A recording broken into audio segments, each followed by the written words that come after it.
Welcome to the Krueg Show, everybody. Larry Krueger with you. Hope everybody's having a phenomenal day. And Matt Barrows joins us. Lots of cheering. Wow, lots of cheering. Actually, yeah. Instead of this, what we're really getting is a lot of booing. People are booing, and they're booing me. And I feel bad because anybody who knows me knows this isn't the kind of YouTube that I typically do. I sent a note to my producer to set this up today because I had a little morning appointment, and I sent him a headline because I wanted to talk about an ESPN article that I saw, trying to say who's the ideal fit for every team. And they had Yannick Ngakoue to the 49ers. And so I put Yannick Ngakoue to the 49ers, question mark, as the headline. He left off the question mark. So now we've got all these people. I get into the chat thinking, all right, we got some enthusiastic people. We got this guy's been searching for 15 minutes for Yannick Ngakoue headlines. And then, of course, people are realizing that there's no headline. Stephen Kearney's like, that's Bush League, Krueg. Bush League, Larry. That is so It is Bush League. Mark Pfeiffer, clickbait. Jan Chozela, Larry, clickbait Krueger. Now I'm getting the clickbait. People are bagging on me. That's the only reason I came on. I wanted to talk about the big signing of Yannick Ngakoue. So I had to then go into the chat myself, and in true colors, when it comes down to pushing on me, I'll sell out my neighbor.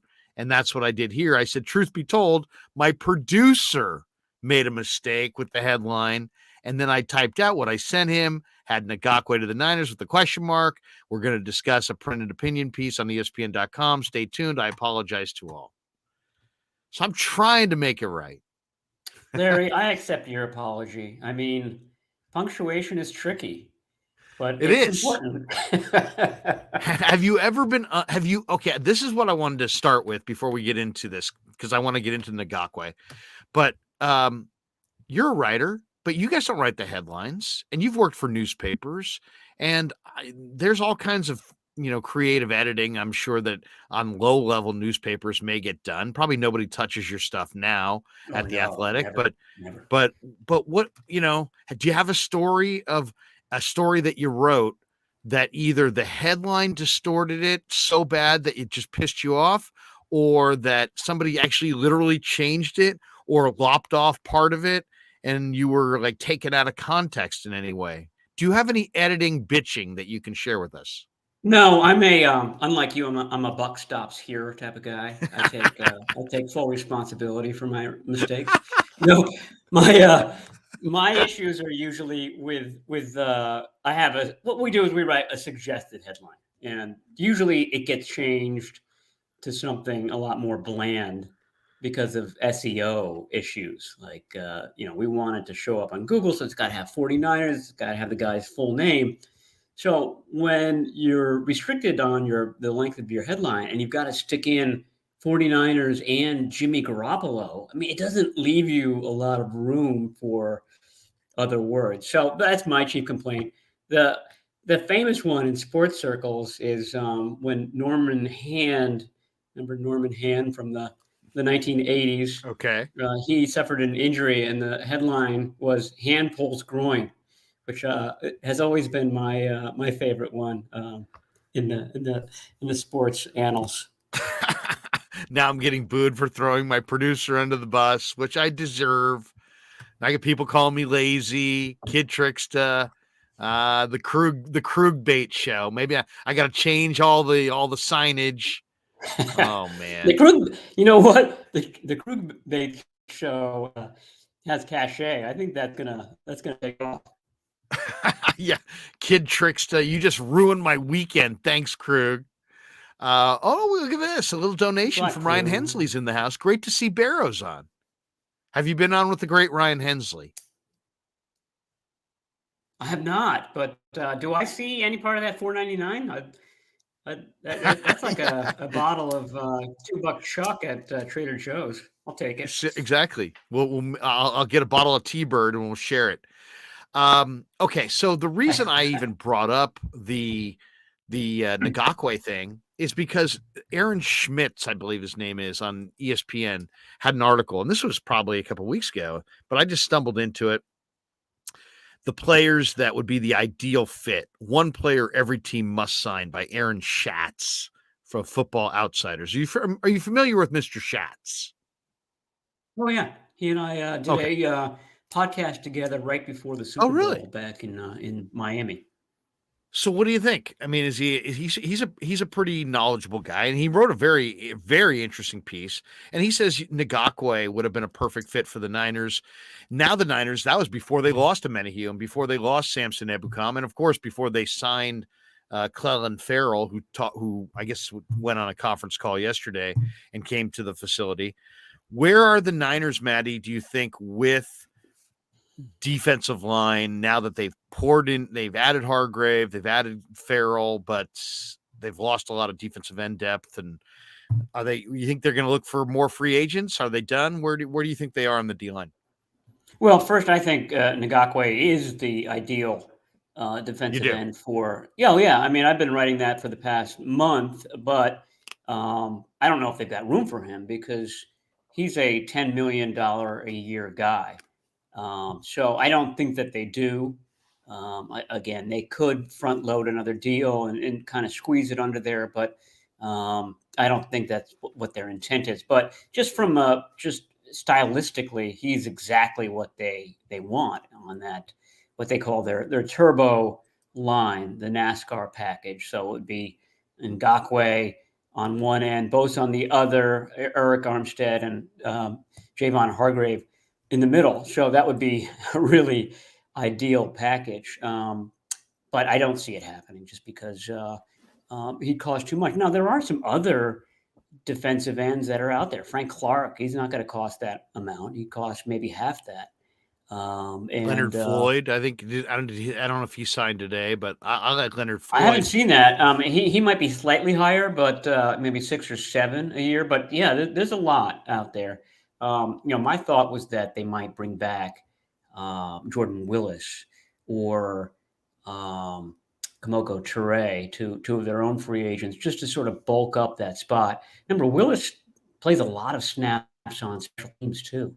He's fast enough to on kickoff coverage, so they get a bang on the roster, and he's part of that second defensive line group. But yeah, I agree. I mean, they bulked up their middle. Gill, Kevin Gibbons, Hargrave. I think even Earl can play in a bit. So they're good defensive talent in that top. Matt's glitching a little bit. I'm not sure if it's just on my end or if it's if you're glitching for the audience, but now you froze. Matt froze. Why don't we do this? Oh, there you go. Can you hear us? You were froze for a second. Oh, now you're froze again. You're good with me. You can see me. I'm getting a frozen Matt Barrows. So. Let me. Is there? Yeah. Can you go out and come back again? Is there a way we can do that? Let's see. Yeah.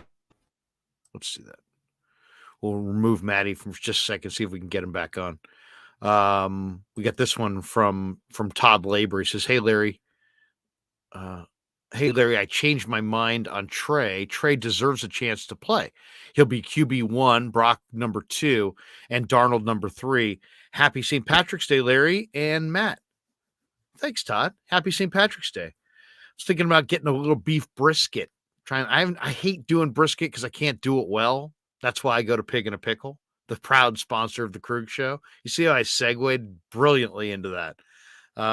Yeah, but Pig in a Pickle, awesome. Check out their brisket, is second to none. But either brisket or corned beef, and I like brisket more than I like corned beef. But brisket has to be slow and low, and I don't have a smoker, and it's like you got to do it right. You really got to do it right. So I think we'll probably try some brisket tonight with some potatoes. for St. Patrick's Day dinner. But yeah, happy St. Patrick's Day to everybody. Hope you're having a great day out there. Tip one back for yours truly. Val Ramos is checking in. Good to see you, Val. Good to see you. People turned on me at the beginning of the show. I turned on my producer. Then more people turned on me for turning on my producer. That's what kind of live stream it's been. Barrows connected. His content is awesome, but then the connection was bad. But now he's back, and we're adding him back to the stream. There he is. He's looking sharper than ever. Thank you. All right, you're back. We were talking about Ngakoue and the defensive line and cheaper options, and it's pretty clear. I mean, do any word on Jordan Willis, Matt? Do you think Willis comes back? Kerry Hyder? Do you think Kerry Hyder comes back? Do we have any indications of any of that? They've talked to Willis. I think they're at the stage now where they just kind of wait and hope that the market flattens out a little bit. But I agree. I think this is the way they handle it. They like 8 guys up on game day for the defensive line.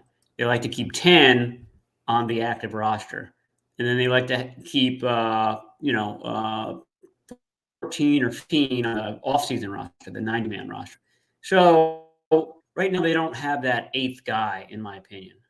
So I think it's a matter of adding a defensive end, and I don't know whether that comes in the form of Willis or another free agent or a trade. Still You cover. To roster. It's just number 8. We're Matt still for some reason we're having a lag problem today. I'm not sure exactly why. We'll try to muddle through this if we can. You've covered the team a long time and a number of years. I can't remember them working the compensatory picks quite as smoothly as they are right now. Last year they got 7. This year they're already got 5. Seems like they stay very disciplined with their free agents. I like their approach now. They target a couple top guys and then they let the rest of the guys walk. They take the comp picks and then they shop for free agents among the guys who aren't really connected to comp picks. So their equation is favorable. And then they have extra picks. And then it's all about trying to hit in the draft. And it just seems like under John Lynch, they've had consistently one of the deepest rosters in the NFL. You can argue best and that kind of thing, but as far as just depth, they've been very, very deep football team, which I like. I like this approach. Have they done anything different, Matt, as far as their approach to free agency and the comp picks than other regimes, or than even they did when they first started here? Well, I mean, they're in a different spot, so they really have to kind of lean on those comp picks to be their picks. Obviously, the picks that they get for the GM and head coaching hires, that only started a couple of years ago, and they've no one's taken advantage of that like they have. Yeah, I mean, it's a big deal for this team, and you're right. I think people are asking about some of these bigger name guys, but I think that they're at the level now where they're signing guys who won't count against them for that comp pick formula, because you're absolutely right. They've still got one more coming for the 2 hires, D'Amico Ryans and Rand Carthon, that occurred this year. So they get 1 third rounder for that duo in 2023. They get 1 third rounder in 2024, and they get 1 final third rounder in 2025. So they've got one of those coming next year. And then you're right, the maximum for player loss compensatory. So the only way they bulk up that number from 5 to a higher number is if Steve Wilkes or somebody else in the organization gets hired as a head coach or a GM. Clelin Ferrell, now that you've had a day or so to kind of digest that, I watched a lot of his film. I watched him coming out, but he was on some great defensive lines. I like him against the run, and I like him as that when they go to that 4 defensive end alignment, maybe playing inside, maybe that NASCAR package. Maybe he could be kind of a similar version of Arden Key, but he's just so much less dynamic than Key.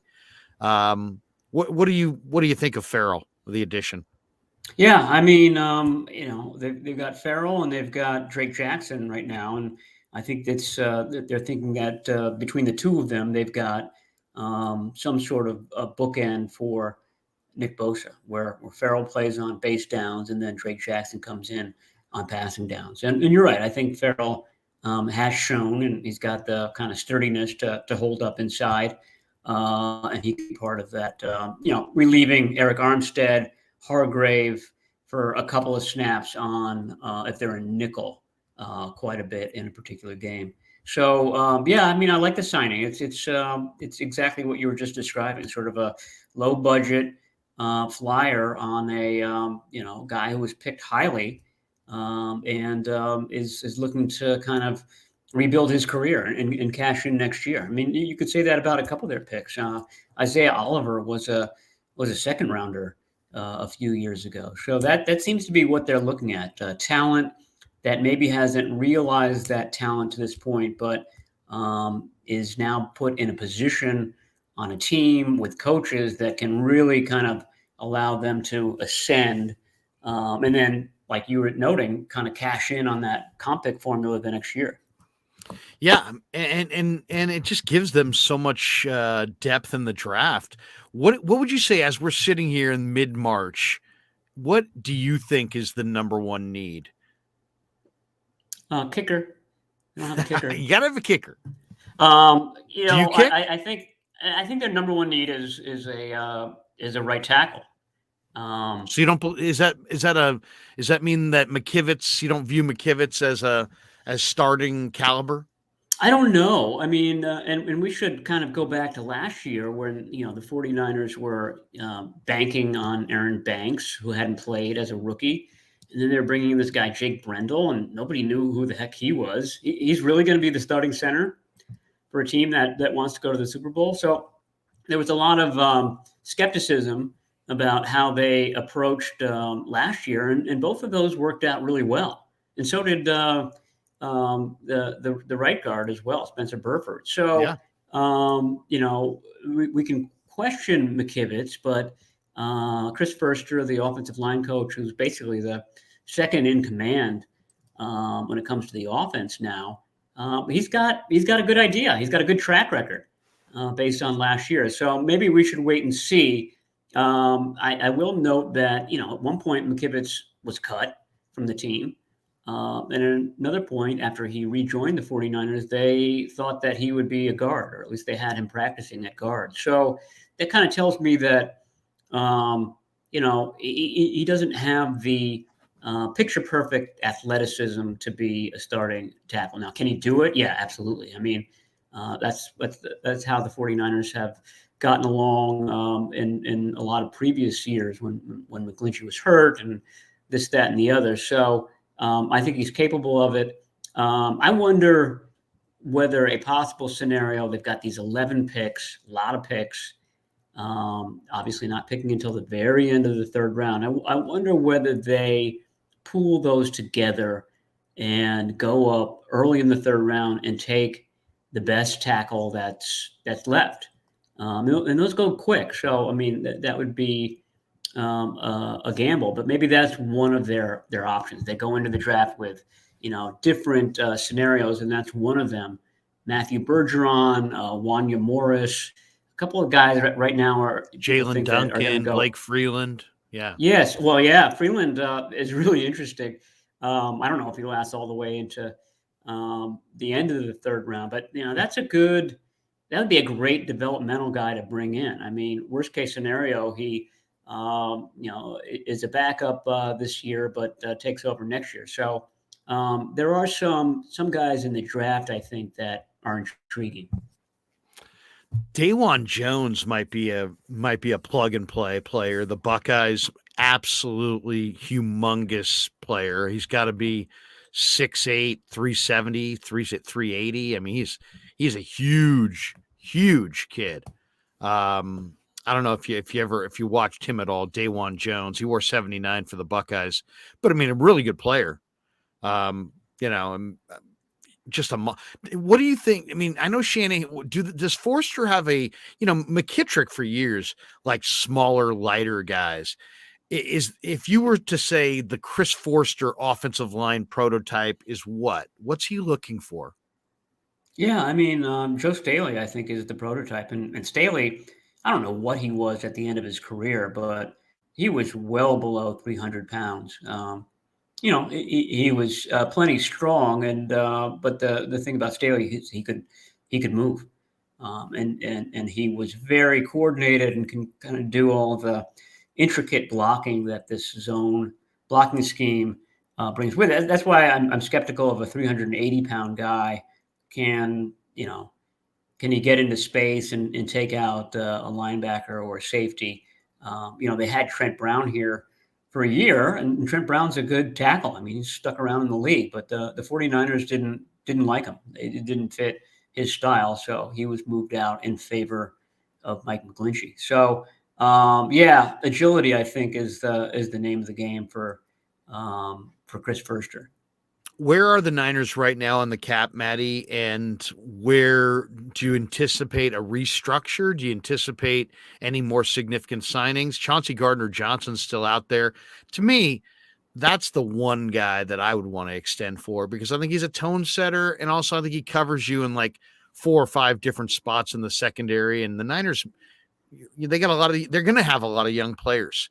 And to me, a Chauncey Gardner-Johnson as just this is the speed that we play at kind of a guy would be so valuable. But also, hey, maybe the corner you draft becomes awesome, or maybe the safety you draft becomes dominant.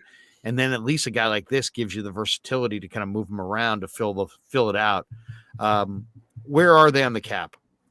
They're, I'd say, around $9 million below the cap.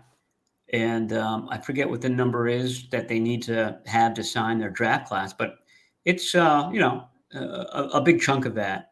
So unless they do another restructure, I don't see anybody significant, or at least significantly compensated, coming in at this point.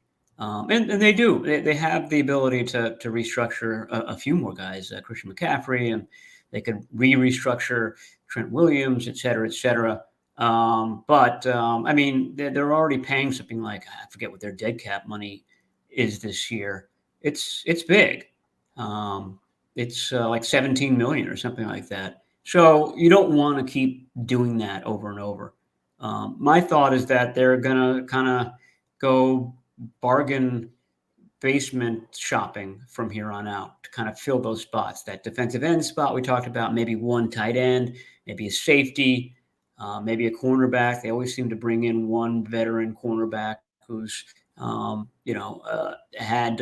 experience in the league and isn't getting a lot of love, just to sort of push the younger guys in camp. So I think it's going to be things like that. I think they only have 59 guys signed right now on a roster, obviously, that'll have 90 by the time they start OTAs. So they've got work to do. 11 of those might be the draft. Say another 11 come in after the draft, so that's 22. But the rest, I think, will be sort of affordable free agents that don't affect the comp formula. Interesting. Somebody in the chat just threw out Justin Houston 1 year, $5 million, something like that. Yeah, Justin Houston. I saw somebody else put out Dante Fowler. I like Leonard Floyd, the guy you mentioned earlier. I do too. Yeah. I think Floyd, and of the guys left, say you had all the cap space in the world, Floyd and Ngakoue, I think, and probably Ngakoue a little bit more than Floyd, kind of fit that bill perfectly. Is Demetrius Flannigan-Fowles the starter, or do you think that's Marcelino McCrary-Ball, or do you think that they're both special teamers? I know that third linebacker is kind of a part-time player, which is part of the reason that Azeez has moved on. He wanted to secure the bag, but what's your take on the Flannigan-Fowles re-signing? Where does he fit? Well, at the combine, John Lynch said that Oren Burks was the number 3 linebacker. And I don't know whether that means he's the backup linebacker or he's the strong side linebacker. He's a little bit bigger. I mean, he's more like Fred Warner, whereas Marcelino McCrary-Ball and certainly Flannigan-Fowles, who was a college safety, are smaller. They're closer to Aziz in terms of body type. So I think it's probably Oren Burks. I mean, the guy that really intrigues me of that group, the group of backup linebackers, is McCrary Ball, because he's just got off the charts athleticism, just high energy, high motor guy. Reminds me of Greenlaw a lot, and I'm eager to watch him because he's going to get a lot more chances to prove himself this off season. So he's on my sort of dark horse list of guys to kind of keep an eye on when OTAs begin in May. One of the stories that I wanted to ask you about, because I didn't really understand where this is the first I've heard of this, but the NFL announced recipients of the performance-based pay program today, and Hufanga, I guess, is in line to get a big bump. And so they're saying Hufanga is going to make an extra $700,000 after finishing number 16 on the top 25 list. So he's currently slated to make $940,000. And is this kind of like a reset off of where you're drafted? If like you outplay your draft position, you can get into a different tier of pay. Is that a new mechanism within the game to try to create some equity to the better players? Yeah, that's exactly it. It's basically to kind of reward players who are making bare minimum wages comparatively, but who have starting roles. So everybody on that top 25 list that was announced today played over 1,000 snaps. So Hufanga, Jake Brendel started every game. Tashawn Gibson, he's a multi-year veteran, but he was playing on a league minimum deal and basically outplayed his contract. So it's a way to kind of reward those types of guys. And people were asking about, well, why isn't Brock Purdy on the list? He's the ultimate guy who outplayed his contract and his draft position. He wasn't in the top 25. I do think he probably got a little bit of extra money this year. I don't know what that figure is, but remember, he only started. He only became a starter in mid-December. So he accumulated only 308 snaps. So I think that's heavy in the formula. How good they are also factors in. I'm not exactly sure what calculus they use for that, but that's why Purdy wasn't on that top 25 list. You brought up the quarterbacks. We'll go there now. Now we've had a couple days to look at the numbers, see Darnold come in. You heard him talk to the media. What do you think about the addition? You think they're going to catch lightning in a bottle here, and he's going to be a lot better player here than he ever was before? Or is he going to be that turnover laden guy? And to me, I put out a video this morning. To me, it's a clear hedge by the Niners. And they're either hedging that Trey's not going to develop, or they're hedging that Brock's not going to be healthy. And because Shanahan didn't seem too interested in who the third quarterback was a month ago, but they gave him $11 million potentially, or if he winds up playing. What's your read on Darnold and the marriage between the Niners and Darnold? Yeah, I think hedge is a great way to describe it. I describe him as a 2.5 guy. He's not the number 2 quarterback. He's not the number 3 quarterback. He's somewhere between that because of the injury issue, and because we just don't know whether Trey Lance is a starting caliber quarterback yet. We just haven't seen enough from him. So he's sort of the perfect guy to bring in for that role. He'll accept that role. But he's got enough upside, and I do think that he'll have the best season of his career if he does play, because he was starting to trend in that direction with the Panthers in the second half of that season under Steve Wilks. So I imagine Steve Wilks kind of talked him up, and I imagine Christian McCaffrey, his buddy from the Panthers, talked him up, and I think that Kyle Shanahan was paying attention to him back in 2017. Because they knew that they needed a quarterback at that point. So there's a lot to like, and obviously he hasn't lived up to his draft potential at this point. But he's we talked about, Andy Dalton being the kind of caliber, Taylor Heineke being that kind of caliber that they would look for. And I feel like Sam Darnold's in that range of guys that, no one's looking over their shoulder. But if push comes to shove and the guy has to play, there's something to be at least intrigued about with that quarterback and his arm and his legs. I think it's a super smart move by Sam Darnold. Just because look at the weapons he's played with. Look at the teams he's played on. Look at the coaches and the offensive coordinators he's gone through. The guy needs a little stability, and he needs to be, driving a better car. And maybe they catch lightning in a bottle. Who knows? I'd be very, very excited to see if he could, turn into something. The underrated move in my mind is Isaiah Oliver. I thought Oliver played well in Atlanta. Last year, he played a ton in the slot. He's really good against the run. What'd you think of that addition? Yeah, you know what? I don't have a sharp opinion on that because I haven't kind of studied him. We did talk to him yesterday, and he came off as a really kind of smart guy. I think you have to be to play that position. He's, K'Wan Williams is what I think of when I think of nickel cornerbacks. He was the nickel here for so many years. He's different than K'Wan. He's a bigger guy. He's 205 pounds. He's 6'1". He's got 33-inch arms. He's going to probably play the position like Jimmy Ward did. So I think that's kind of what the 49ers were looking at. And again, he's a former second-round pick. And I like what you said about Sam Darnold, that it being a smart move for him to come here. You could say the same thing about Oliver and Farrell as well. I mean, it's these are smart moves for these players to really boost their careers and to finally join units and teams and coaching staffs that are going to draw the best from that group. By the way, for people who like to keep up on the numbers and people buy jerseys, Javon Hargrave's going to wear 98. Cullen Farrell's going to wear 94. Sam Darnold will be wearing number 14.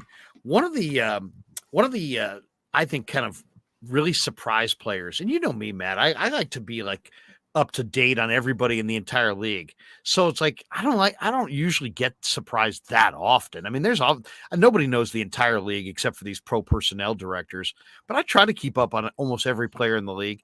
When the Niners added T.Y. McGill, the blank look on my, it registered not at all, and then when I saw him, I thought, he doesn't look like much either. And no offense to T.Y. But then I started watching him play, and I'm like, this guy's kind of, he's really smart. You can tell he knows what he's doing. He can disengage from an offensive lineman. He's kind of a one gap penetrator, shoot a gap kind of a guy. He's not a two gapper, hold up everybody, but he's pretty active and he's pretty quick.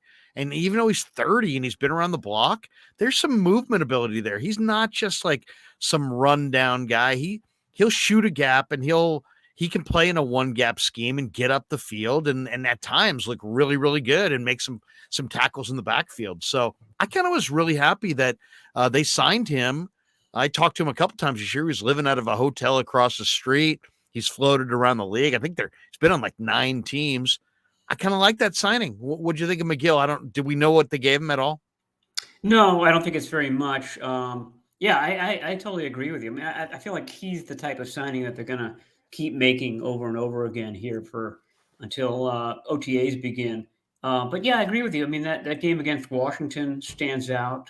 They needed him to step up in that game, and he absolutely did. I think that's very much the reason why he's back, because when they called his number, he responded. And I was saying earlier that they like to keep 10 on the active roster because of injuries and whatnot. And he's a guy that proved last year that they can depend on him. If Eric Armstead has to miss a game, if Siobhan Kinlaw has to miss a game, neither of those is out of the realm of possibility at all. So, I mean, just a good guy to have on the roster. And like I said, I feel like that defensive tackle spot is pretty much taken care of at this point, and that the business that needs to happen now involves defensive end.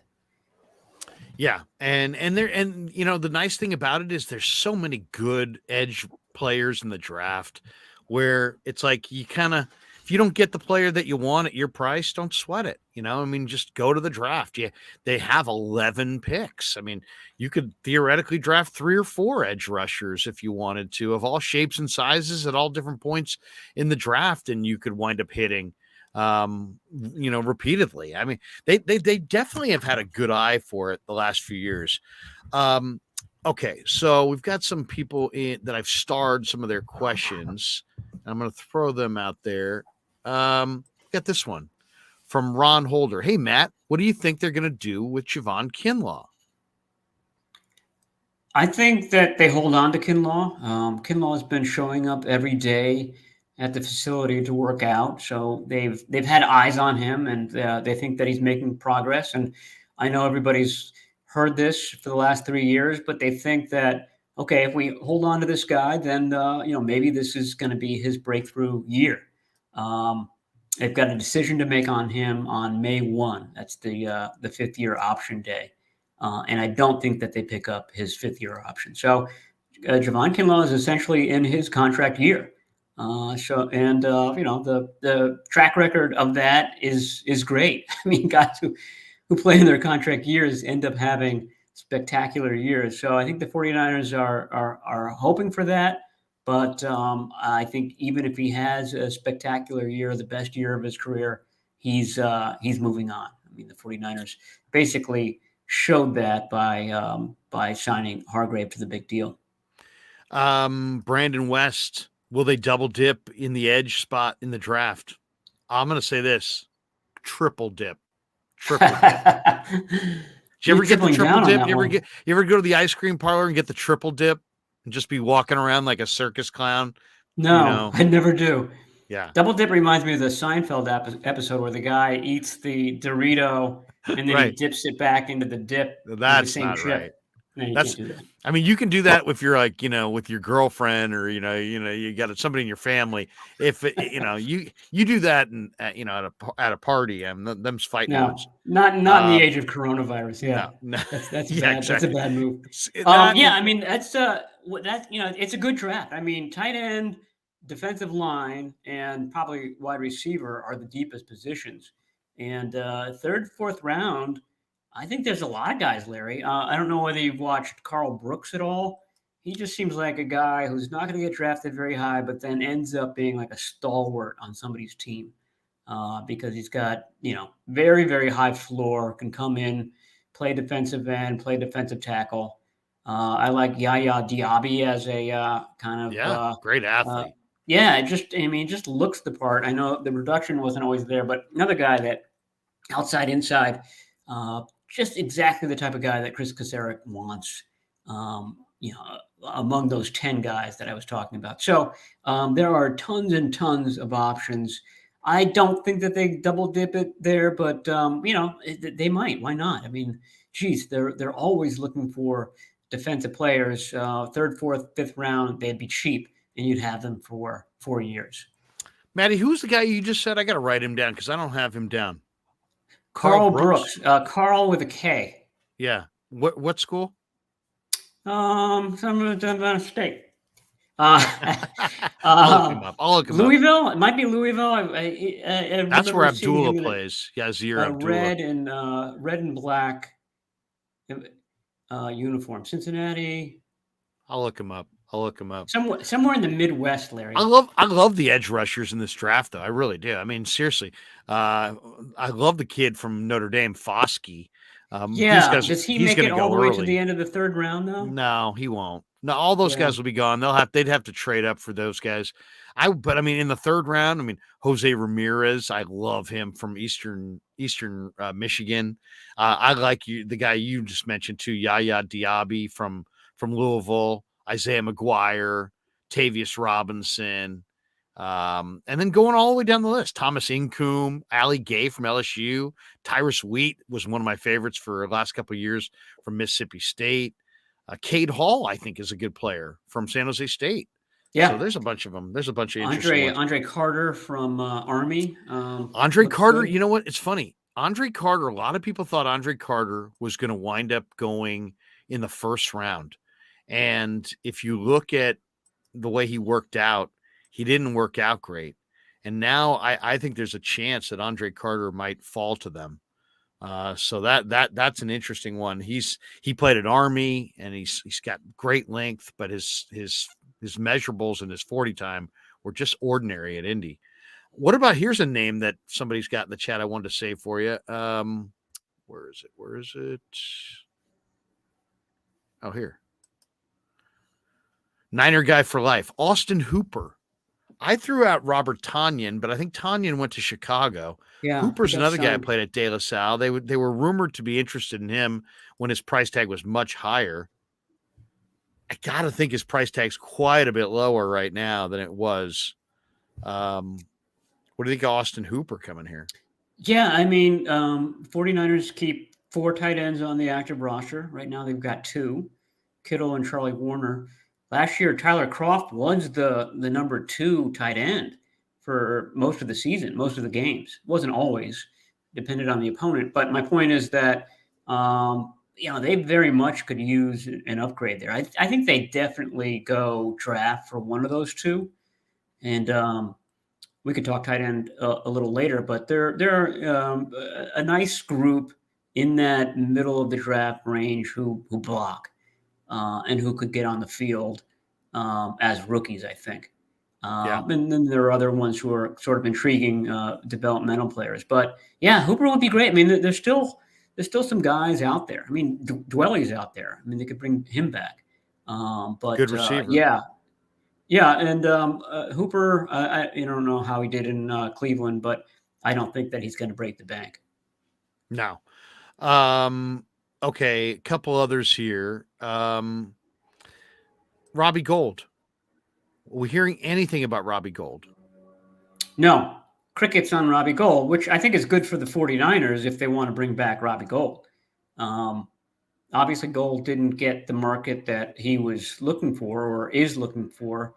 I just did a breakdown on Twitter this morning, Larry. I've gotten deeper into the kicking weeds than I ever have before. So really trying to figure out all the teams that need kickers. Have you tried a kicker weed whacker? There's about a half dozen teams that are still in the market for a kicker. There are 2 teams that don't have a kicker. That's the 49ers and the Rams. I know that Robbie would probably love to kick in Los Angeles, given, it's a dome and, good team. They just have no cap space, though. So I don't know if that happens. The other team that's sort of on that list is the Cowboys. They've got Vizcaino. They're on the roster now. I think they're pretending like they like that deal and that they're not going to spend big money on the position. So it seems like all of these teams are just sort of waiting around to see this market sort of flatten. So that's why we can't close the door on Robbie Gould coming back. If there's any team that wants a kicker that makes big kicks in the playoffs, it's the 49ers. So that seems to point to them perhaps reuniting at some point. He's an interesting guy. I mean, and for a kicker, he's a powerful presence, I think. Have you ever talked to him through the years about his negotiations with the Niners and like what he wanted, what they wanted? Is he happy? Is he not happy? Is he out here in Northern California in a hotel room against his will, throwing darts at a wall that has Parag's face on it? Or is he actually cool with it? And it's just about negotiation and getting a few more bucks. And because it's like, he seems really content with the Niners, but some of the way he's finished, some of the messages he's put out the last couple of times he's been, able to move, seem like he doesn't want to be here. And then they just keep him because he's too valuable to let go. And I don't know. I mean, he seems like the kind of guy you could walk right up to him and be like, dude, are you here against your will? Or, and he would actually tell you the told straight skinny. Have you ever had that dialogue with him? No, he's an intense guy. Robbie you see on the field, I think is the Robbie who's off the field as well.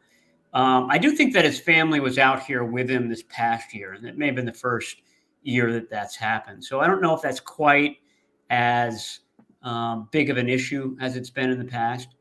And he was on some show and said, and they tossed out, what about, rejoining the Bears? And he said, well, boy, at this stage in my career, I'd rather, kick indoors or in a nice weather city and not have to deal with Soldier Field and the conditions there and in Green Bay and et cetera, et cetera. So I don't know. I mean, to me, he considers himself the best kicker. He considers himself a Pro Football Hall of Fame kicker. He wants to get into the Pro Football Hall of Fame. So he has a very high. I know that this sounds like I'm slamming him. He's got a high opinion of himself. So I think that's what has boosted his salary demands. And so I think at some point the salary demands have to come down. And the question is, at that point, do the 49ers or the Cowboys snap him up? Well, I he's never missed in the playoffs. So Yeah. To me, that's a major one right there. If you haven't missed in the playoffs, I'd pay a premium for a kicker that has that, that kind of pedigree. The Niners lost Tarvarius Moore officially today. The Packers signed him. Are you surprised that he moved on? It's like, they moved him between safety and corner. He's one of the best athletes you're going to see on the team for sure. He missed all of 2021. He had the torn Achilles. He came back in 2022, but he was pretty much relegated almost exclusively to special teams. He just takes bad angles. He's not a from scrimmage player, but what an athlete. Nice signing by Green Bay. What'd you think of it? Yeah, it reminds me. I thought that the numbers could end up close to what George Odom got. Maybe not quite that high from the 49ers because he's sort of the same player. Right? He's going to be your special team stalwart who, if there's an injury at safety, could start some games for you. So I wonder if it's sort of along those lines. But yeah, the 49ers were prepared to lose him. And it brings up a good point. They've got three safeties, Hufanga, Gibson, and George Odom. They need a fourth. So that's a hole that one of the undrafted guys from last year, Quantrez Knight, Taylor Hawkins, could fill. They could go into the draft for that. They could, roll the dice on another Tashawn Gibson type. I mean, that market always just sags. And there's always good veteran safeties available in, late July, beginning of August that you can sign for bargain basement prices. So fourth safety is another position that they're going to have to fill at some point. There should be a bunch in the draft. That's for sure. There should be a bunch in the draft. There's one right up the street. Daniel Scott at Cal had just a tremendous pro day. Just top of the line in everything. And he seems smart. I keep wondering what it is, what people are missing where he's not more high on some of these pre-draft lists than he is. Marte Mapu from Sac State. Check him out. He's really nice. Oh, yeah, we talked about him. Yeah. Here's a question, Larry. Are you going to go to Sacramento for his pro day on March 31st? You know what? I probably should go up there and just, say hi to him and see if I can talk to him on camera because I'm a big fan of his. That guy plays the game really well. He's kind of like a little bit like a Hufanga, but he might be more of a weak side backer. Let's finish with this one. And a Niner guy for life says, he's just fooling around here. He says the Niners just traded their 2024 first, Trey Lance for Lamar Jackson. Forget that for a second. But just the Lamar Jackson to the Niners dialogue, whether it be on the national shows, a lot of Stephen A. Smith talking about it. There's just a lot of people talking about Lamar to the Niners. I've never done one video on it. I've never done one commentary on it because it just doesn't seem like a fit either way. What do you think of those rumors? Is there anything substantiated at all that would link the 49ers in any way, shape, or form to any interest in Lamar Jackson? Or is this all just the belly of the NFL media beast must be fed, and it's salacious and it's click worthy and it's juicy, and why the hell not? We're all here anyway. Let's just throw the Niners and Lamar. It seems like it's come up a few times by a few people. None of them are hugely credible. I gotta be honest. But what do you think of the idea even of the Niners pursuing Lamar? I mean, I think that teams just, are leery of the situation because they feel like they're going to do a lot of work, only to have the Ravens match whatever deal they come up with for Lamar Jackson. I mean, that's the way the franchise tag works. So, I mean, I think, Kyle Shanahan's sentiment at the end of the season when he was asked about the quarterback situation, we like our two young quarterbacks. That's the way that this team is set up, and they've painted themselves into a corner on that, because they've got all these quarterbacks under very inexpensive deals relative to the other quarterbacks in the league. And that's allowing them to pay Deebo Samuel and Nick Bosa and Fred Warner and George Kittle and Trent Williams. I mean, if you bring in Lamar Jackson, you're just not going to have the supporting cast that you have right now. It's just not possible moving forward. So I just don't think it works financially. I don't think any team is really seriously considering it because Lamar Jackson is a Baltimore Raven, and that whole team has been set up for him. I think that's how these other teams are looking at it. Yeah. And the name that always gets attached in these rumors attached to Lamar is Brandon Ayuk. On your way out the door, Ayuk going to be a Niner next year, or is this New York Giants trade rumors on Ayuk? You think there's absolutely anything there? Because I keep seeing I know why the Giants would want to have Ayuk. They need Ayuk, but what do you make of that? Well, I mean, like we just talked about the fifth-year option for Javon Kinlaw on May 1. Ayuk is the same draft class. So I think the 49ers absolutely picked that up. And, if I'm the 49ers, I want Ayuk and Deebo Samuel for as long as I can get them. So I don't see them trading him. He's too valuable. Like I said, he's got a nice rapport with Trey Lance, a guy that they want to see succeed. It's hard for me to see them letting a good wide receiver go when, let's face it, Kyle Shanahan has spent a lot of time and effort developing these guys. So, I don't think that there's room for both of those guys long term, but I think they'll hold on to them as long as he can. Read this guy in The Athletic. We all talk Niners. This guy's as good as it gets. And if you're not in the market, you're not familiar with Matt, get familiar with him. No, but follow him on Twitter. He's a great follow on Twitter, and read him in The Athletic and subscribe to The Athletic, because him and Dave Lombardi do a phenomenal job, as good as any, covering the 49ers, and it's worth your investment in The Athletic. Matty, great stuff. If people pick up The Athletic tomorrow and they look for your name, what are they getting? Getting a story about Javon Hargrave, and how he kind of fits in, and really his how he meshes with Chris Kasarik, who calls the shots, largely on defense, especially the defensive line, obviously, and just an excellent match between Hargrave and Kasarik. Awesome. Hey, you're an excellent match on the Krueg Show. We love having you on, man, and have a great rest of your week and weekend. And next time the Niners do something juicy, don't ignore my text, because that'll be me on the other side saying, Matt, please. Yes, never do. Come back. Thanks, Matt. Have a good day, All right, man. Thanks, Larry. Later.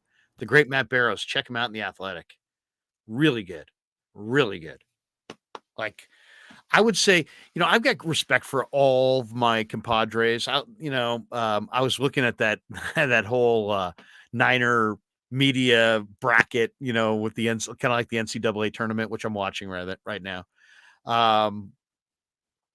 And it's cool. And it's like, it reminds me of how vast the Niner media empire really is and how many people and there's more people than were even on the list there that are really dialed in and people that I like to consume a lot of their content. So great stuff. Cause it was just a reminder that, man, there's just an awful lot of people with strong opinions or with just, consistent content that they create around this football team. And I wouldn't say everybody's kind of an individual. I don't see too many copycats out there. Everybody's kind of doing their own thing, which is very cool. We'd like to thank our title sponsor, Pig in a Pickle. Check them out in Emeryville. They're open Wednesday through Sunday in Emeryville. They're open 7 days a week in Corte Madera. I love Pig in a Pickle. It's the best barbecue in all of Northern California. Check out the brisket. The brisket is amazing. And you should always have a little brisket on St. Patty's Day. I don't think they do. I think they do brisket, of course, and the brisket's amazing. But I don't think they do corned beef. Maybe they do a special corned beef. I got to talk to Damon and Mary about that. But check them out. The beef brisket's amazing. The brisket chili, I think, is crazy good. The potato chips that have the same rub as the barbecue chicken, and they're cooked in beef fat. Oh my God, they're incredible. But it's a great place. Beverages, sides, the white cheddar mac and cheese, really, really good. Check them out. Pig in a Pickle.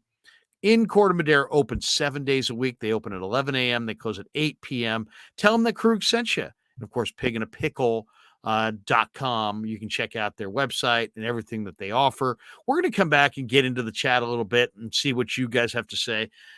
How do you evaluate what the Niners have done thus far? Who's the guy that you badly want them to add, draft or free agency? But how do you evaluate what they've done so far?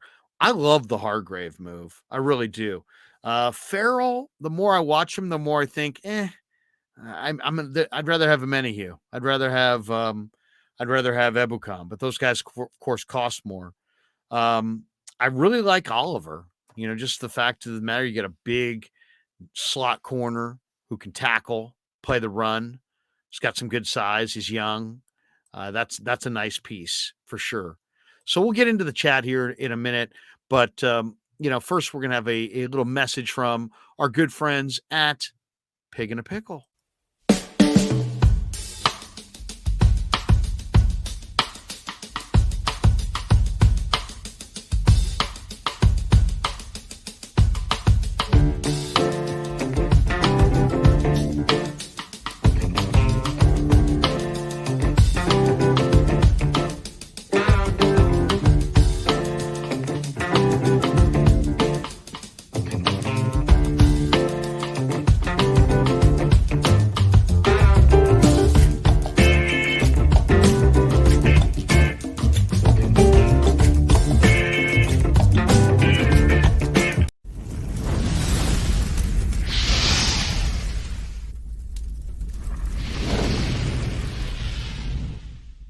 And big thanks to Casey Bateman and the good people at Telmetrics.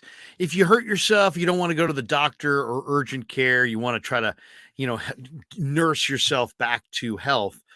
This is a great resource for you to check out. Telmetrics.co, TELMETRIX.co.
And special thanks to the sponsor of today's show, New York Style Italian Sausage. Great product. Check them out. Often imitated, never equaled. I love the Italian mild and the Italian spicy, but they're all great. Make sure you check them out at NewYorkStyleSausage.com. And we'll have a little we'll see a little bit from Pasquale later on.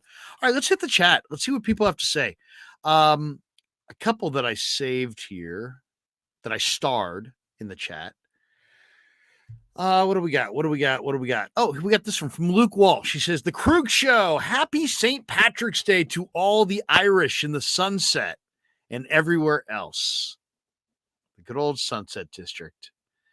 We got this one from Artur Gazarian. He says, I'm going to be at the St. Patrick's block party on Sloat and 45th Avenue, repping the Sunset, baby. There you go. My old stomping grounds. Fog would come in. By the way, that's Sloat and 45th. That's basically the zoo. Archer, you're right at the zoo. You're standing in front of the zoo. Can I tell you a story when my dad used to take us to the zoo as a kid? Now, so I have an older brother and I have two sisters. And we love going to the zoo. We went to the zoo all the freaking time. It was incredible. Loved going to the zoo. Didn't want to leave. We had season passes. We'd go there all the time. So my dad would probably give my mom some free time and take us all to the zoo. Well, he couldn't get us to leave. We never wanted to leave. So then he told us that they let the lions out of the cages at 3:00. And it's like, if you want to see, we would run to the exit. I mean, we gave him crap about that later on in life. Like, you scared the hell out of us. We thought there were lions coming after us. We're running for the exits, running to be on Sloat Boulevard to get away from the lions so we didn't get eaten by a ferocious saber-toothed tiger or whatever. Thanks, Dad. Thanks, Dad, for that. But that was his trick of the trade. It's almost 3:00. It's almost 3:00. Let's get the hell out of here. We're all going down. All right, a couple more in the chat. BV50 channel member. Hey, BV. He says, any truth to Joey Bosa taking less money to play with his brother Nick? Yeah, we wish. How great would that be? How incredible would that be? Niner guy for life. 49ers just signed Leonard Floyd. Niner guy. Don't do that to us.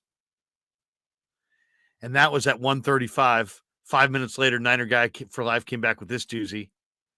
49ers just traded 2024 first-round pick and Trey Lance for Lamar. Niner guy for life is dialed. He's got all kinds of sources. That always makes me laugh when people start, yep, I've got sources. 49er faithful. Ayuk ain't leaving. I hope not. If he did leave, I mean, it's another guy. He hasn't fulfilled his potential yet. Ayuk's a hell of a player, man. He's got great hands. He just hasn't been featured enough. It's like they don't go to him enough. I mean, I don't even really see him, he wins at the catch point. I don't really see anybody get any big hits on him. Seems like he gets separation most of the time.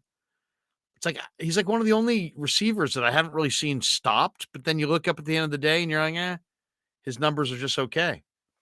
So I think it's just they have so many weapons, they don't use them. Might be time to bust him out a little bit and start using him. Truth Serum says, relax. I have an opinion. What was Truth Serum's last? Oh, he wants to release. He says, no need. I know what time it is. They should release or trade Juice. Why? He's a Pro Bowl fullback. He's one of the leaders in the room. They're paying him a lot of money. I guess that's the only argument. 49er faithful forever. Barrows is the man. Yeah. Barrows is really good. Really good. Really nice guy, too. What you see is what you get, Straight shooter. I always love talking to him out of practice. Grounded. He'll think outside the box. He's not just a stooge for the team. If the team says one thing and he doesn't agree or he thinks it's a smoke screen, he says it. You know what I mean? Some of these guys are just like, they said this. Yeah, okay. Thanks.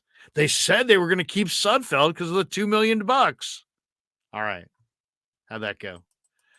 49er faithful forever. Great work, Larry. Thank you. Uncle Salty says, nice show, Krug. Hey, that's Krue, not EU. I'm just joking. Clarsard 49. Here we go. Larry will story tell for an hour. Uncle Salty's asking how I did in the media bracket. I don't know. Can somebody look that up for me? I joked with Jennifer Leachand on Twitter. I'm like, I may get caught looking ahead. I was in the play-in. I was in the play-in round, which when I did see that, I got to be honest, it hurt. It hurt a lot. The play-in round in a bracket that big. I mean, I don't want. I mean, I think I might have gotten screwed on the seating. I gotta be honest. BV50. Matt has been great since his Sacramento Bee days. I think he goes back even deeper. I think it goes back to his college days. He was probably great then too. Tom saw the video from Pig in a Pickle and said, good old root beer. Yeah, root beer. The root beer Pig in a Pickle is also really good. BV50. Damn, it's making me hungry. Seriously, when I play this like a little bit after lunch, people who haven't gone to lunch are like, oh, man, I got to get in there. I got to get me some of that brisket. Kaiser. Damn, Larry, you made me hungry. Daniel, that brisket looked good. You know what? Freeze. This is the question I wanted to ask Barrows, and I forgot. Fuck. Should we trade for Jonah Williams? Jonah Williams is the Alabama tackle who plays at Cincinnati who demanded a trade. Now, I don't know what they have anything to trade for him because I think they're probably going to want a first-round draft choice. Niners don't have a first-round pick, but maybe a future number 2. I don't know. Excuse me. Tyler says, trade for Jonah Williams, play him at right tackle against his will with the fake promise of him taking over for Trent Williams next year if he earns it this year. It's actually really not a bad idea. It's not a bad idea. And if you really think about it, the timing would be really good. You trade for Jonah Williams. You do play him at right tackle. For a year, you got a premier offensive line. You promise him he'll inherit the left tackle spot. You can always change your mind down the road. Or if not, you're ready to go. You've got some depth there. We got this one from 49er Faithful Forever. Personally, would love Yannick Ngakoue. Been a fan of his for a while. Yeah, he's been very consistent. He was good at Maryland. He's a 4-3 defensive end, not great against the run. But he can get to the edge and he's got moves. He's got counters. He's a really good, productive pass rusher. Guys who sack the quarterback. This guy sacked the quarterback at Maryland. He's sacking the quarterback in the NFL. He's been in 4 teams in 3 years, and yet he's coming off a year with double-digit sacks. Yeah, Ngakoue might be the guy. But you heard Maddie say that they're probably going cheaper. So, there's a bunch of guys that are cheaper. Jannard Avery is out there. He's kind of an undersized guy. I love there's several of them that I think are really good, but Leonard Floyd would be my choice. Jim Everett the Great says Sam Darnold, Hall of Famer.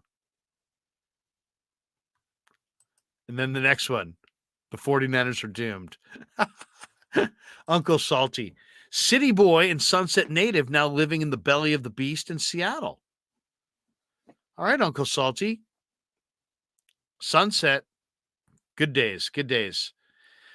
I can remember as a kid, we used to play strikeout against the wall, St. Ignatius High School, because we lived across the street. And then, you know, we'd like walk over to like the Ortega playground and like the library over there.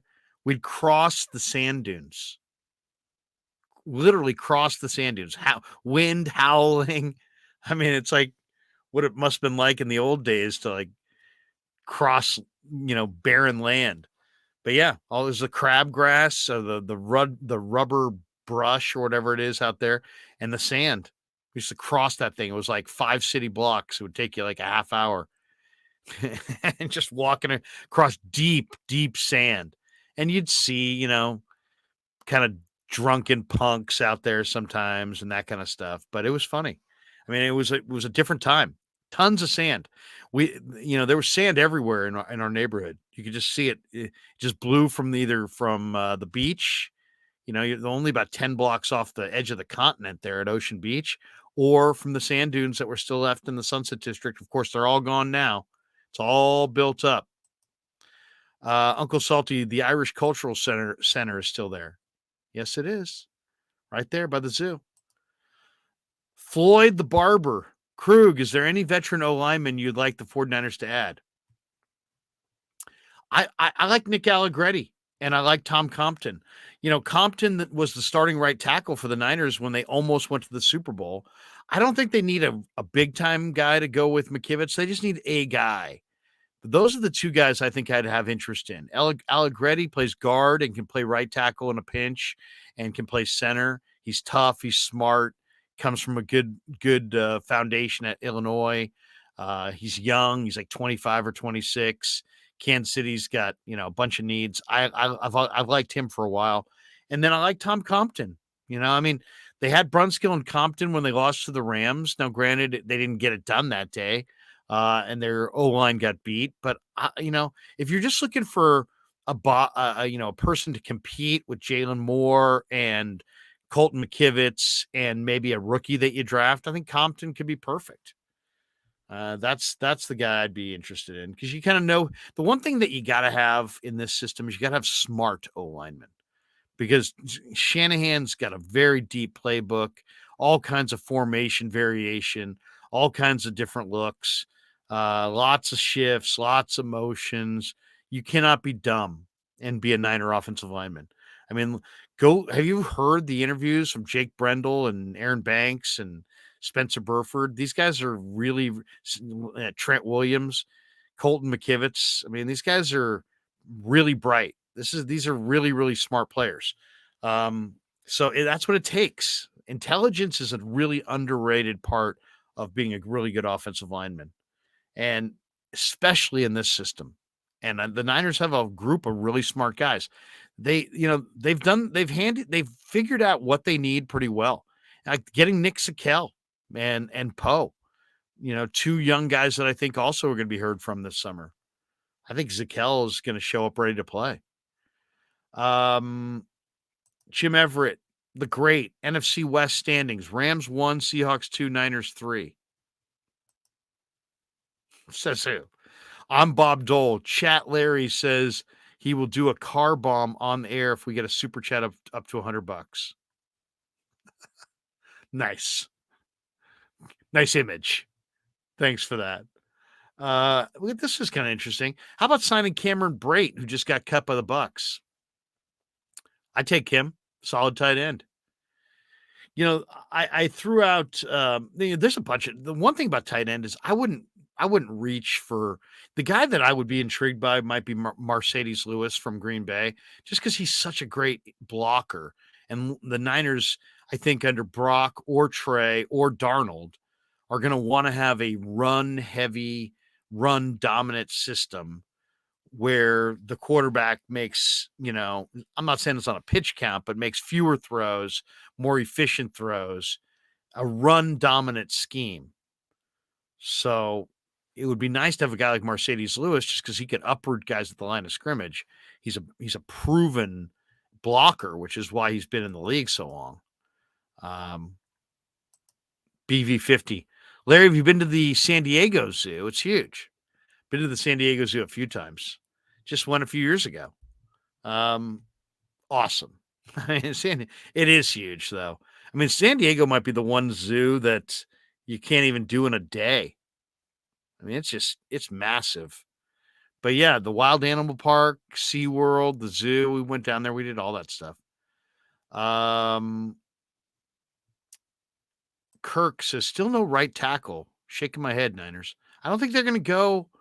I don't know if they're going to go up. Digital Drew says, next Krueg phone.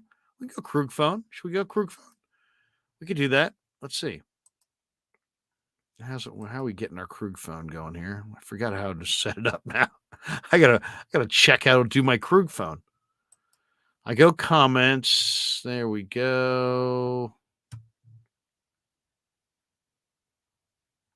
I got to figure out how to do it. There was a thing that said copy link. Oh, there it is. Yeah. Okay, here we go. So now we'll put that in the thing. Boom, boom. All right. Anybody wants to join via the Krueg phone call-in line, we can do that now. Forgot about the Krueg phone. I haven't done that in a while. Uncle Salty says, I got it. SI guys can't spell. Thanks. J Nubs. Yeah, hit the target that like button. That's right. Hit like and subscribe. Thanks to everybody in the chat. Very interesting week. Oh, here we go. Uncle Salty again. Go Cats. City Boys rule. Digital Drew says the Niners are loaded in the middle to lower rounds. Do they sit and draft or package for players or move up? See, I've always believed in more picks because there's going to be a failure rate. You're going to hit, you're going to miss. So I'd say swing for the fences and take as many swings as you can. But, if you want to target a particular guy, if there's a guy that you're really, really excited about, or like if you're forced to start this rookie next year, then maybe you want to trade up. Super chat from Roadhog. Trade Ayuk for a high pick or a starting right or take the starting right tackle for a high pick to take a starting right tackle. I wouldn't trade Ayuk, but I mean, the one thing is there are a lot of receivers and you could replace Ayuk and get a lot for him. So I do see the madness or the methodology, I should say. It might be madness. But there's a bunch of receivers in the draft. There's still a bunch of receivers out there in free agency that are interesting. You already have a really deep group of receivers. You could trade Ayuk, maybe get a high second round pick or a late first, and then take a right tackle there. It's not crazy. Would I do it? I'm not sure. I kind of like Ayuk. I'd rather see Ayuk come of age. Ballers in the house. Krueg, were you an El Burrito Express guy on Terravel? No. We used to go to a place by Getz called Taco in the Town or something like that. There was a little taco shop there. We used to go to El Sombrero in the Richmond. It was on the corner in the Richmond, outer Richmond on Geary, El Sombrero. We used to go there quite a bit. La Barca. Have you ever been to La Barca on Lombard? I'm not sure if it's still there. We used to go there quite a bit. And then for burritos, I remember going to Zona Rosa in the Haight quite a bit. That we used to hit that spot.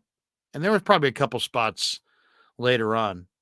Oh, Bobby says Allegretti re-signed with Kansas City. Yeah, they're smart. BV50, Larry, how do I direct message you for the Krueg shirt? Just follow me on Twitter. Are you on Twitter, BV? Just follow me on Twitter, and then I'll follow you back. And then then you can direct message me. And then just leave me your address and what size you want, and we'll get it out to you. Then basically, they're $35, but yeah, just I'll give you my Venmo and you can Venmo me. Yeah, they're pretty cool shirts. The Krueg show. I gave a bunch of them out when we were in Arizona. So But we did put the call thing in there. If anybody wants to jump in and participate via the call line, the video call, we can do that as well. Uncle Salty says, Krug, what is your grade for the Niners free agency so far? Well, I think it's a solid B plus. Why? You got a great player at the spot that I absolutely said from the end of the season through last week was the number one need. The number one need was defensive tackle. They need a great player. I've been talking about it since forever. Once Kinlaw got bounced around against the Eagles, it was clear as day. He was not the answer and could not be left in there. And they can't just make do and lead on the draft. They had to address this. I was thinking Daron Payne. We were talking a lot about Daron Payne. I was talking about trading for Jeffrey Simmons. But the message is the same, which is you got to have a guy. You got to have a legit guy that has to be doubled. You got to double Jeffrey Simmons. You got to double Daron Payne. You got to double Javon Hargrave. So that's what they needed. So I love that. So I want to give them a real high grade just for being a team that contended for a championship this year and still in free agency found a way to go get an impact front seven guy that has to be doubled, who's still in his prime. And you took him away from the team that stands between you and a return trip to the Super Bowl. So I love it. That was a great move. Cleveland Farrell, we'll see. Oliver, I kind of like. I don't like losing Jimmy Ward. That's why I'd be so interested in Chauncey Gardner-Johnson. I would literally sell out for Chauncey Gardner-Johnson. I think he is the guy. I would stretch my budget. I would cut who I need to cut. That's the guy I'd go get. They lost a ton with Jimmy Ward, so that one hurts. To me, that's how I look at it. McGlinchey, you were never going to pay him. They did get Brendel back, so there's a little continuity on their O-line. They lost Ebukam. They lost Amenahue, two really good players in the prime of their career. They have to be replaced. Farrell's not it. I did see Devin Bush, by the way, went to Seattle today. I thought that was a good pickup by the Seahawks. But it just, I think overall I'd give them like a B plus because they're worse in the secondary. They haven't really replaced McGlinchey yet. And, but then they added Hargrave. So I give them a high mark for adding Hargrave, but overall, and the other reason I give him a high mark, I give him a high mark for adding Hargrave, for signing Oliver, and then also for being on track for like 5 more compensatory picks. To me, their equation works. Sign free agents that don't affect the compensatory formula. Let free agents go that do affect the compensatory formula. Wind up with 5 to 7 compensatory picks, take more bites of the apple in the draft, shoot for the moon, go for great players. You're going to hit, you're going to miss. But look what they've had as far as depth on their roster compared to the rest of the league. The Niners and the Eagles were stacked this year, super loaded. The Niners have a really, really loaded room. I watch games every Sunday in the NFL, and I watch players. I'm like, that guy couldn't make the 49ers. Man, the Niners have one of the better rosters in pro football, and that's why they keep making it to the playoffs and deep into the playoffs, and they're doing it even with backup quarterbacks and mediocre quarterbacks. The Niners have been a consistent Super Bowl contender since 2019 for the most part, and they're doing it without a championship caliber quarterback. So what does that tell you? It tells you they're Lynch and Peters. They haven't been able to get the quarterback thing right, but the roster's deep. I mean, borderline loaded. So I think I like what they did. Hargrave and the compensatory picks and Oliver, thumbs up. And I just don't believe that. I think in free agency, the worst thing you can do is fall in love with your players. Football is the one sport where it sucks because like you do have great respect for these guys and they sell out. They give the organization their body and their, it's blood, sweat, and tears, and you admire the hell out of them. And it's easy to be like, hey man, that's our guy. Let's keep our guy. But it's a sport that you have to turn over the people. You have to turn over the players. You have to keep churn through your roster, because you stay with the same players too long. There's no room for sentimental in the NFL. Jay Nubs, great show. Thank you. Jenny says, hi, Larry. How you doing, Jenny? Good to see you. East Coast says, hey, faithful. There you go. We got a lot of people in the chat today. Let's see. Jenny says 100% loved Ward. Yeah. Losing Ward was bad. Especially, and they didn't lose him for that much money. And look at all the positions he could play. And then he's such a tone setter. The guy was so violent. They better find some real alphas. That's the one thing. They lost that. The thing that matters is, it does matter how many alpha type guys you got in the room. That does matter. And Jimmy Ward was one of them. I mean, he's one of the leaders. He's one of the guys who's, he's through the wall first. He's the guy. He's saying, guys, I'm going to lead by example. So Jenny says, doing great, Larry. Love your show. Thank you, Jenny. Appreciate that. I know Bobby. Bobby's right. He says, I really liked Ward, but in fairness, he's older and injury prone. Yeah, no, it's true. He's older, he's injury prone, but you know what? The guy showed up.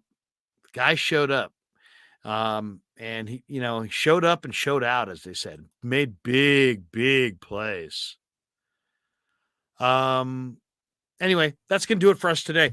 I'd like to thank our sponsor, New York Style Italian Sausage. As you see in the bottom of the screen, New York Style Sausage sent us to Scottsdale earlier this month. Special thanks to them. New York Style Italian Sausage, phenomenal product, whether it's the breakfast sausage, the Italian mild, the Italian spicy. You cannot go wrong with New York Style Italian Sausage. Often imitated, never equaled. And make sure you check them out today on the web, NewYorkStyleSausage.com. They're in every grocery store all throughout Northern California and probably in a lot of other states as well. NewYorkStyleSausage.com. You can see all the products they have. We're going to have a little contest here coming up, brought to you by New York Style Sausage. We're going to be giving away a grand prize, which is going to be lunch for you and your friend, you and your +1, to join me and Pasquale down at the factory for a little tour of the factory, courtesy of New York Style Sausage Company. And on that note, here's a little Pasquale. We grew up with a Sunday dinner. That means no matter how busy you were, no matter where the hell you were, you came to dinner on a Sunday night. Yeah, Sunday dinner without sausage, it's like a church without God. How can you go to church if you don't believe in God? And along with the sausage also became the discussions. That was discussion night. It wasn't a typical family that you sit there and you're quiet, and you don't talk with a mouthful. Oh no, man. Italians talk when they're eating. Italians even talk when they're sleeping. And definitely we talk with our hands. So if we can't express it through our mouth, through our lips, we express it with our hands. So, and that's what sausage is, really. It's an expression, that life is good.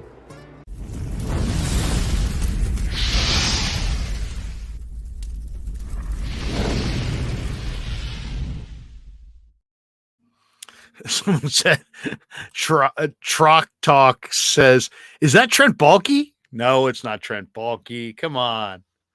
J Nubs. Let's go. Sausage time. Yes. Good stuff. Kid Tricksta. Larry Krueger's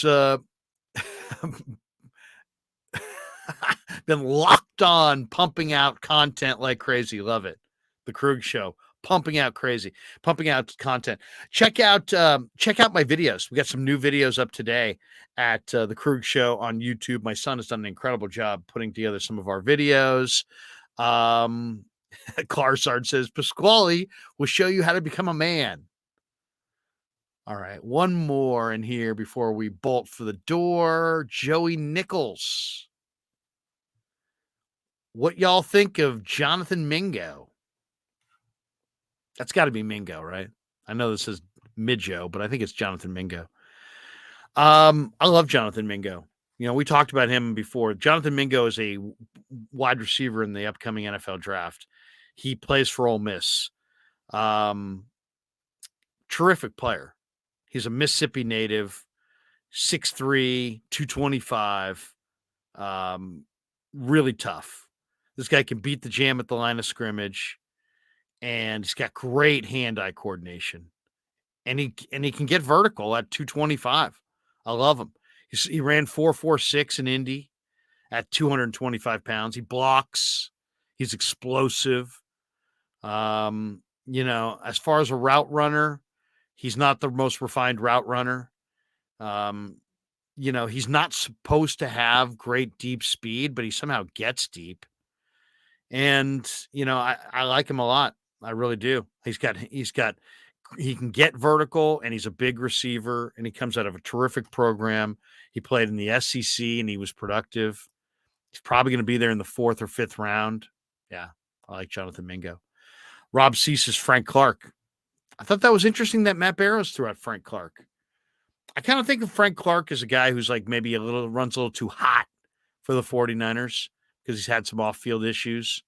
But Frank Clark can play. There's no question about it. I'd love to see him as a pass rusher for the Niners. I think he could be really, really good. All right, that's going to do it for us. We're trying to catch up with maybe Jordan Elliott later today, and Wayne Breezy and I are going to try to hook up here in the next day or so. So look for that. And of course, I think we got Warriors tonight, right? Warriors Hawks tonight. So maybe after Warriors Hawks, we'll go live tonight.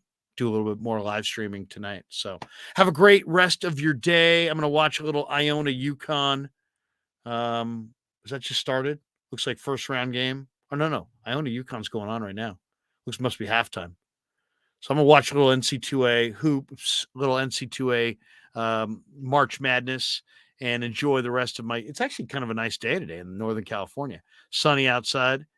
So anyway, hope you enjoyed the Matt Barrows live stream. Thanks to all of you. Oh, hit like and subscribe, by the way. If you hit like, it helps people find the algorithm. If you hit subscribe, of course, you'll just be alerted every time we go live. And we are currently, where are we at? We are at 15,482. 15,482. So help us get to 16,000. That'd be great. 16. We're trying to get to 20,000 before the draft, but 15,482. Thanks to everybody for subscribing. And of course, if you want to be a channel member, we'd love that as well. It's like $4.99 a month. And we give our channel members some exclusive content. So thanks for everybody for checking out the Krueg Show. And we'll have a little bit more for you, I'm sure, a little bit later on today. Not sure exactly what time, but look for it on the Krueg Show. And until then, where's our out? Where's our out? There it is. Yeah, never met a man I've been scared of. Careful, you gon' get exactly what you asked for. Careful, whatever you bring me getting handled. I answer to no one, I don't need to hassle. Yeah, we ain't never fall back. Hold up.